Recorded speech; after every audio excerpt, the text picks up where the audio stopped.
Once you're ready to start everything back up, you're basically just going backwards. You're going to take all of the plugs that you took out. You're going to take all of the plugs that you took out, put them back in. So you'll put the 2 in each pump. You'll put the plug back in the heater.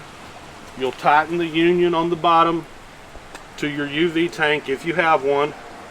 You'll put the lid back on the chlorinator. You'll put the drain plug back on the filter and the drain plug back on the cleaner pump. Once you've got all of the plugs back on, what you'll do is you'll open up, or your pump's already going to be open, but you'll open that up and you got to fill the pump up with water. Now it won't fill all the way up because your valves are open and the water will be going back to the pool, but you fill it up until you stop seeing the pot bubbling from behind. You'll see bubbles coming out of here from behind because you're filling it up. Once it stops, you just put the lid back on there,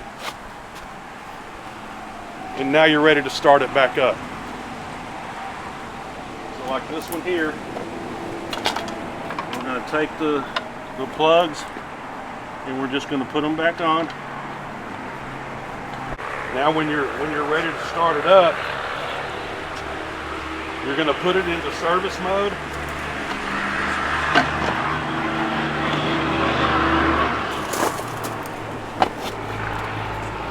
You come back over here and you're going to turn all the power back on.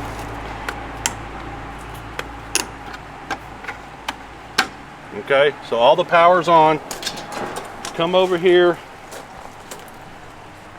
Right now it's saying auto, but we're going to push the mode button because the mode toggles between auto service and timeout.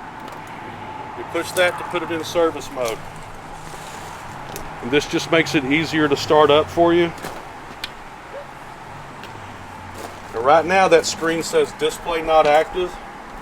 It will say that for about another 30 seconds or so, and then it's going to change over and it will say 0 RPM, which denotes that we are in service mode. So now to start it up, what you're going to do is I push the number 4 because that will be the high speed, and then I push the start stop button. That's going to start your pump up. Now everything is full of air, so what you'll want to do is open this air relief up on top of the filter, and that stops the back pressure from all the air going backwards to the pump and alarming the pump off.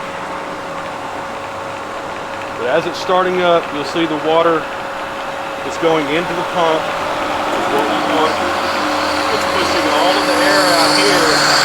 Once you have water coming out of here,